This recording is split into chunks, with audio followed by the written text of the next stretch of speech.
Is मुस्कान मिश्रा और आज हम स्टार्ट करेंगे chapter 3 of geography class 9 drainage.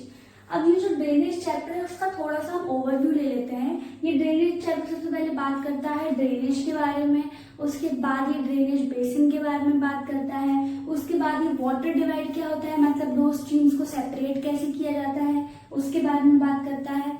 उसके बाद ये all over drainage system in India के बारे में बात करता है, जिसमें दो रिवर्स आती हैं। सबसे पहले आती है हिमालयन रिवर्स जो कि डायरेक्ट हिमालय से आती है, और फिर आती है पेनिनसुलर रिवर जो कि पेनिनसुलर रीजन से आती है। उसके बाद हम आगे इस चैप्टर में पढ़ेंगे लेक्स के बारे में, फिर हम पढ़ेंगे डैम्स के बारे में और कुछ छोटे से और अदर टॉपिक्स जैसे कि रिवर पोल्यूशन वगैरह, उसके बारे में भी हम इस चैप्टर में कवर करेंगे। अब हम देखेंगे कि ड्रेनेज क्या होता है। ड्रेनेज को हम बेसिकली एक एरिया का रिवर सिस्टम बोल सकते हैं। ड्रेनेज बेसिन क्या कहलाता है, जो ड्रेनेज बेसिन होता है उसको हम रिवर बेसिन भी बोलते हैं। मतलब अगर कोई भी एरिया जो है वो एक सिंगल रिवर से ड्रेन हो रही है उसको ही हम ड्रेनेज बेसिन बोलेंगे। ये यहाँ पे डायग्राम दिया रखा है, जैसे समझ लीजिए अलग अलग स्ट्रीम्स हैं रिवर की, अलग अलग स्ट्रीम एक बड़ी रिवर में, एक बड़ी वाटर बॉडी में आके जब मिल जाती हैं और फिर वो बड़ी वाटर बॉडी अल्टीमेटली जाकर किसी ओशन या सी में मिलती है तो उसको ही हम ड्रेनेज बेसिन का सिस्टम बोलते हैं। जैसे यहाँ से अलग अलग स्ट्रीम्स आ रही हैं, ये ऑल टुगेदर मिलकर एक रिवर बॉडी बना रही है, फिर उसके बाद वो अलग अलग डिस्ट्रीब्यूट हो रही है या फिर वो पूरी रिवर मिल करके जाके किसी सी में या ओशन में जाके मिल जाती है तो उसको ही हम ड्रेनेज बेसिन बोलते हैं।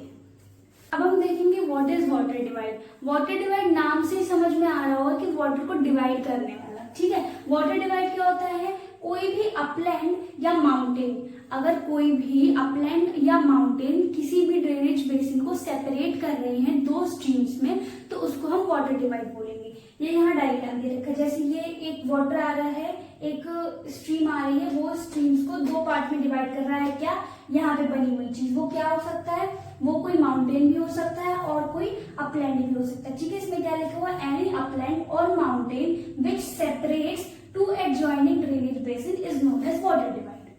अब हम आगे देखेंगे ड्रेनेज सिस्टम इन इंडिया।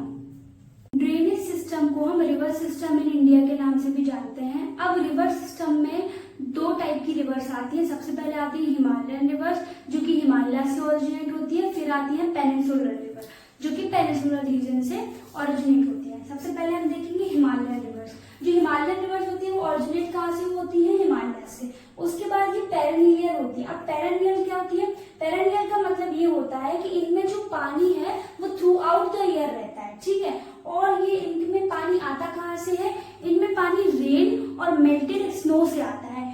ये पेनिनसुलर रिवर के कंपैरिजन में ज्यादा लॉन्ग होती है। अब हम देखेंगे पेनिनसुलर रिवर। जो पेनिनसुलर रिवर होती है वो ओरिजिनेट होती है पेनिनसुलर प्लेट्यू से। उसके बाद ये सीजनल होती है, मतलब ये रेनी सीजन पर डिपेंड होती है। ये बिना रेनी सीजन, जैसे अगर ड्राई सीजन चल रहा है या और कोई सीजन है तो उस सीजन में कई बार इनमें पानी कम देखने को भी हमें मिलता है। उसके बाद ये शॉर्ट रिवर होती है हिमालयन रिवर्स के कंपैरिजन में। अब हम आगे इनको बाइफरकेट करके और इनको बाइफरकेट करके पढ़ेंगे कि हिमालयन रिवर्स में कौन कौन सी रिवर आएंगी और फिर पेनिनसुलर रिवर्स में कौन कौन सी रिवर्स आएंगी। जो हिमालयन रिवर्स है उसमें सबसे पहली रिवर आती है इंडस रिवर, ठीक है। हिमालयन रिवर सिस्टम की सबसे पहली रिवर है इंडस रिवर। जो इंडस रिवर है वो ओरिजिनेट होती है तिब्बत से और एंड होती है अरेबियन सी में। कहाँ से पास होकर जाती है, जम्मू कश्मीर और पाकिस्तान से। देखिए ये है तिब्बत, यहाँ से इंडस रिवर ओरिजिनेट होगी। उसके बाद ये वेस्ट डायरेक्शन में फ्लो होगी। वेस्ट डायरेक्शन में फ्लो होते ही ये इंडिया में एंटर करेगी, कहाँ से, लद्दाख के रीजन से। उसके बाद ये आगे जाएगी पाकिस्तान में मिलेगी और पाकिस्तान में इसके साथ कुछ और रिवर्स मिलती है जिनका नाम है चेनाब, झेलम, सतलुज, ब्यास और रावी, ठीक है। उसके बाद ये जाकर के अरेबियन सी में मर्ज हो जाती है, ठीक है। यही हमने ट्रिब्यूटरीज भी देखेंगे, जस्कर, शायोक, चेनाब, झेलम, सतलुज, ब्यास, रावी, ये सारी इंडस रिवर की ट्रिब्यूटरीज हैं। इसकी टोटल लेंथ कितनी है, 2900 किलोमीटर। और जो इंडस का प्लेन है वो बहुत ही फर्टाइल लैंड होता है। ये एग्रीकल्चर एक्टिविटीज के लिए, एग्रीकल्चर पर्पस के लिए बहुत फ्रेंडली होता है। अब हम देखेंगे हिमालयन रिवर्स की सेकेंड रिवर जिसका नाम है गंगा रिवर। अब जो गंगा रिवर है वो कहाँ से स्टार्ट होती है, गंगोत्री ग्लेशियर से। देखिए जैसे ये है गंगा रिवर, ठीक है।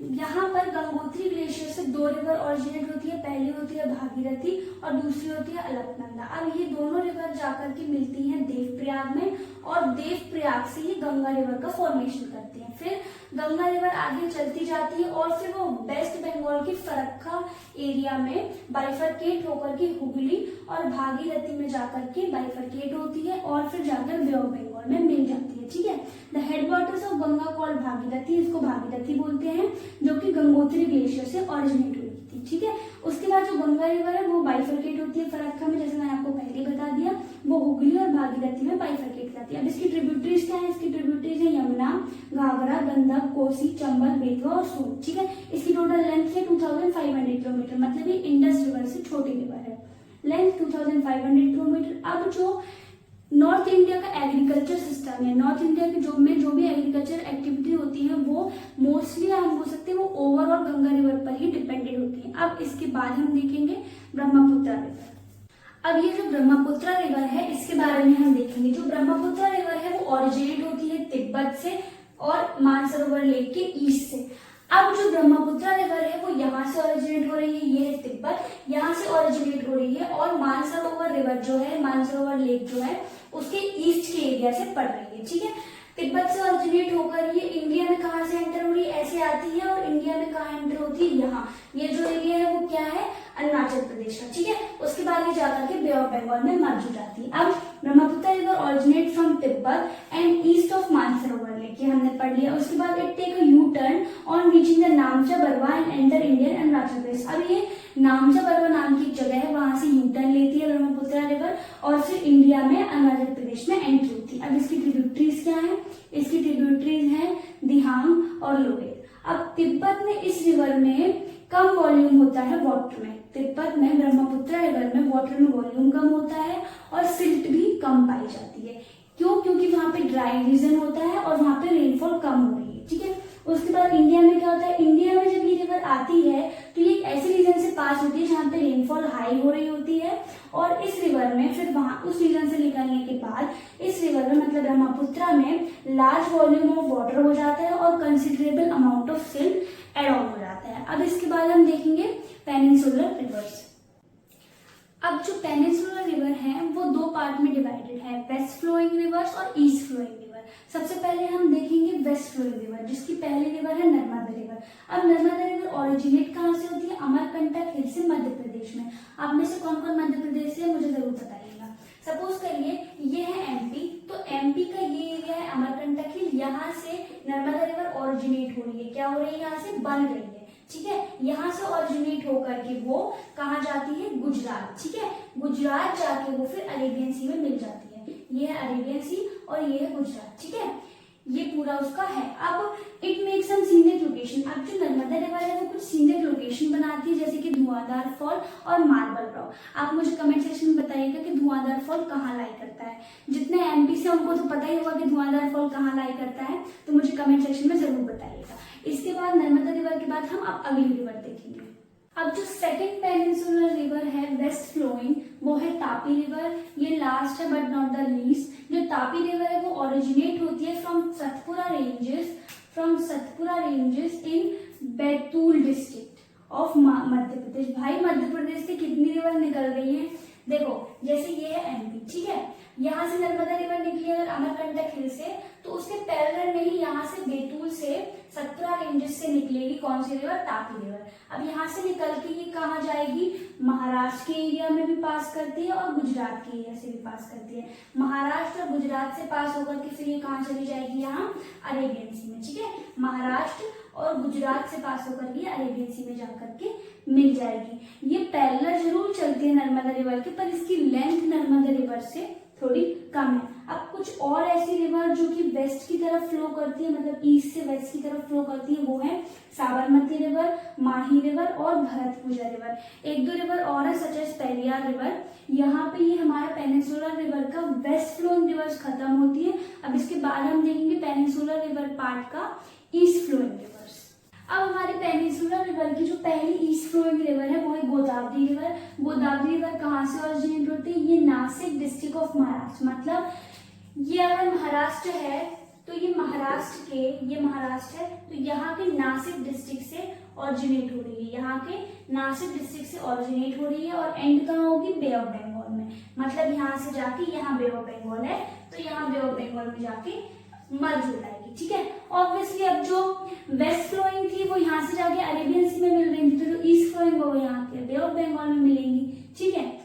ये जो रिवर है, मतलब जो गोदावरी रिवर है, वो लार्जेस्ट रिवर है पेनिनसुलर रीजन की, मतलब जितनी भी पेनिनसुलर रिवर है, चाहे वो ईस्ट फ्लोइंग हो या वो वेस्ट फ्लोइंग हो, जो गोदावरी रिवर है वो लार्जेस्ट है इन सब में। अब इसकी टोटल लेंथ कितनी है, 51,500 किलोमीटर और 1500 किलोमीटर, ठीक है। इसको हम दक्षिण गंगा के नाम से भी जानते हैं, क्यों, क्योंकि ये दक्षिण रीजन में पड़ती है, इसलिए हम इसको दक्षिण गंगा बोलते हैं। और जो मेन गंगा है वो कहाँ से होती है, वो नॉर्थ के एरिया से निकलती है, ठीक है। उसके बाद इसकी ट्रिब्यूटरीज क्या होती है, इसकी ट्रिब्यूटरी है पूर्णा, वर्धा, प्राणहिता, मंजरा, वैनगंगा एंड पैनगंगा, ये सारी इसकी गोदावरी रिवर की ट्रिब्यूटरीज है। अब इसके बाद हम अगली रिवर देखेंगे।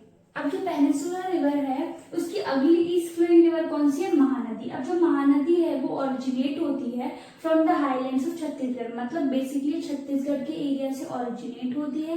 फिर उसके बाद ये उड़ीसा से फ्लो करते हुए जाकर के बे ऑफ बंगाल में मिल जाती है। इसकी लेंथ 860 किलोमीटर, बहुत ज्यादा नहीं है। इसके बाद हम जंप ऑफ करेंगे कृष्णा रिवर पे। जो कृष्णा रिवर है वो ऑरिजिनेट होती है from the springs of Mahabaleshwar, मतलब ये महाबलेश्वर के एरिया से ऑरिजिनेट होती है और ये एंड होती है जाकर के बे ऑफ बंगाल में। इसकी कुछ ट्रिब्यूटरीज है जैसे कि तुंगभद्रा, कोयना, भीमा एक्सेट्रा, ठीक है। इसकी लेंथ जो है वो 1400 किलोमीटर। अब जो तुंगभद्रा रिवर है, तुंगभद्रा एक बहुत ही इंपॉर्टेंट रेलिवेंस रखती है आपकी रिवर को। जब आप सदर्न एम्पायर पढ़ोगे तब आपको तुंगभद्रा रिवर के बारे में बहुत सारी चीजें जानने को मिलेगी। अब इसके बाद आगे हम देखेंगे कावेरी रिवर के बारे में। अब अपनी जो लास्ट ईस्ट फ्लोइंग रिवर है वो है कावेरी रिवर। कावेरी रिवर कहाँ से ओरिजिनेट हो रही है, ये ओरिजिनेट हो रही है from Brahmagiri hills in western hill. Western hill में ब्रह्मगिरी हिल नाम की जगह है, वहां से ओरिजिनेट हो रही है और ये एंड होती है बे ऑफ बंगाल में। पास कहाँ से हो रही है, क्यूडलोर इन तमिलनाडु। जैसे वेस्टर्न के एरिया में अगर यहाँ ब्रह्मगिरी हिल है तो ब्रह्मगिरी हिल से ओरिजिनेट होगी, उसके बाद ये पास होते हुए जाएगी और फिर ऐसे जाके मिल जाएगी कहाँ पर, बे ऑफ बंगाल में, ठीक है।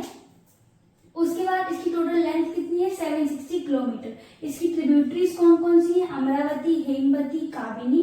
कुछ और ईस्ट फ्लोइंग रिवर्स भी है जैसे कि बैतरनी और स्वर्णरेखा। यहाँ पर हमारी पेनिनसुलर रिवर खत्म होती है। हमारा जो अगला टॉपिक है वो बात करता है लेक्स के बारे में। अब लेक्स क्या होती है, लेक्स फेमस होती हैं, किसके लिए लेक्स फेमस होती हैं, अपनी सीन्स के लिए, सीनरिक व्यू के लिए और लोगों को अट्रैक्ट करने के लिए। टूरिस्ट प्लेसेस में लेक्स बहुत ही इंपॉर्टेंट रोल प्ले करती है। अगर किसी टूरिस्ट प्लेस में आप गए, सपोज तो आप कश्मीर घूमने गए हो, वहां ऑब्वियसली आप गए हो तो दाल लेक तो घूमोगे ही, तो ये टूरिस्ट को अट्रैक्ट करने के लिए होती है लेक्स, ठीक है। तो जो दाल लेक है कश्मीर में वो फेमस है किसके लिए, बोटिंग के लिए और बाकी सारी टूरिस्ट एक्टिविटीज के लिए। जो लेक्स है वो परमानेंट भी हो सकती है और टेम्परेरी भी हो सकती है। परमानेंट का मतलब क्या है, ऐसी लेक जिसमें जो पानी है वो ऑल ओवर द ईयर भरा रहता है। और जो टेम्परेरी लेक्स होती है वो ऐसी लेक्स होती है जो केवल रेनी सीजन में ही भरती है। उसके बाद most of the fresh water lake are from Himalaya region, मतलब जितनी भी फ्रेश वाटर लेक्स होते हैं, फ्रेश वाटर लेक ऐसी लेक होती है, ऐसी लेक जिनका पानी हम कंज्यूम कर सकते हैं अपनी डेली नेसेसिटी के हिसाब से, ठीक है।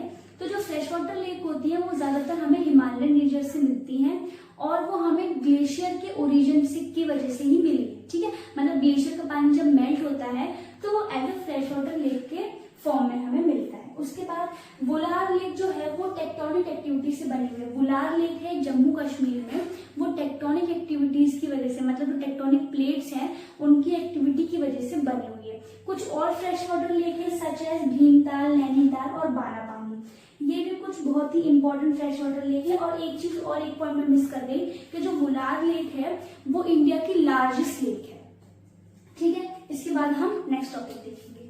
अपार्ट फ्रॉम दिस जो लेक्स है वो हाइड्रो पावर जनरेट करने के लिए भी काम में आती है, ठीक है। जैसे जो गुरु गोविंद सागर प्रोजेक्ट है वो भाखरा नागर प्रोजेक्ट के अंदर में बना हुआ है। अब इसके बाद हम देखेंगे role of river in economy, मतलब जो रिवर है वो हमारी इकोनॉमी को बूस्ट करने में कैसे हेल्प करती है, ठीक है। It helps to regulate the flow of water during the heavy rainfall and prevent flood. मतलब ये लेक किस चीज के काम में आती है, मतलब ये इस चीज के काम में आते हैं कि ऐसे कोई हैवी रेनफॉल हुई, ठीक है, और वाटर का फ्लो बढ़ गया तो ये फ्लड को प्रिवेंट करने के काम में आएंगी। और किस चीज के काम में आएंगी? हाइड्रो पावर, इलेक्ट्रिसिटी बनाने के काम में आएंगी, मतलब जो हम वाटर से इलेक्ट्रिसिटी प्रोड्यूस करते हैं उसके काम में आएगी। उसके बाद ये हमारे सराउंडिंग की क्लाइमेट को मॉडरेट रखने के काम में आती है। मतलब आपने देखा होगा जिस भी एरिया में रिवर या लेक होती है वहां पर जो क्लाइमेट है वो मॉडरेट रहता है। उसके बाद ये मेंटेन करने के काम में आती है हमारे इकोसिस्टम को, मतलब जो भी हमारा मराइन लाइफ है, जो भी एक्वेटिक लाइफ है उसको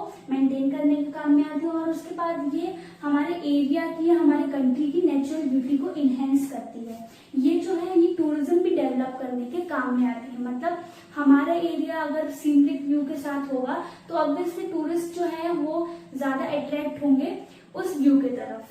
अब जो हमारा लास्ट टॉपिक है वो बात करते हैं रिवर पोल्यूशन के बारे में। आजकल की लाइफ में, मतलब हमारे आजकल के जीवन में जो डोमेस्टिक, एग्रीकल्चर, म्युनिसिपल और इंडस्ट्रियल वेस्ट है वो हमारे रिवर्स को पोल्यूट कर रहा है। डोमेस्टिक मतलब जो हमारे घर से वेस्ट निकलता है, एग्रीकल्चर मतलब एग्रीकल्चरल एक्टिविटीज से जो कुछ भी वेस्ट निकलता है, म्युनिसिपल मतलब ओवरऑल एक एरिया से जो भी वेस्ट निकल रहा है। उसके बाद जो इंडस्ट्रियल वेस्ट है, मतलब जो इंडस्ट्रीज के द्वारा पॉल्यूटेंट मटेरियल्स जो है वो ऐड किए जाते हैं लेक्स में, रिवर्स में, सीज में, उससे जो भी वेस्ट हो रहा है वो हमारी रिवर्स को पोल्यूट कर रहा है। और क्या हो रहा है, वो हमारे वाटर की क्वालिटी को भी कम कर रहा है। मतलब वो तो मैराइन लाइफ के लिए भी जीना इम्पॉसिबल हो रहा है और हमारे कंजम्पशन के लिए भी वो बहुत ज्यादा मुश्किल हो रहा है। दूसरी चीज, बिकॉज ऑफ इंक्रीजिंग अर्बनाइजेशन, मतलब जैसे जैसे अर्बनाइजेशन बढ़ता जा रहा है और इंडस्ट्रियलाइजेशन बढ़ता जा रहा है वैसे वैसे पोल्यूशन का जो लेवल है वो भी बढ़ता जा रहा है। मतलब अर्बनाइजेशन से क्या मतलब है? अर्बनाइजेशन से ये मतलब है कि जैसे गांव के लोग आकर के शहर में बस रहे हैं तो उनको पानी भी चाहिए है, रहने का भी चाहिए है, तो पोल्यूशन उससे बढ़ेगा। कोई इंसान रहेगा तो वो पोल्यूशन भी करेगा। दूसरी चीज, इंडस्ट्रियलाइजेशन बढ़ने से क्या हो रहा है, जैसे जैसे नई इंडस्ट्रीज सेटअप हो रही हैं तो वो अपना वेस्ट कहाँ डिस्पोज ऑफ करेंगी? वो अपना वेस्ट डिस्पोज ऑफ करेंगी पानी में। क्यों? क्योंकि वो उसको ट्रीट करके तो डाल नहीं सकते। उनको जो पॉल्यूटेंट है, जो एसिडिक मटेरियल उसमें प्रोवाइड, उसमें इन्वॉल्व है, उसको उसके साथ ही उसको डालना है उनको रिवर्स में, ठीक है।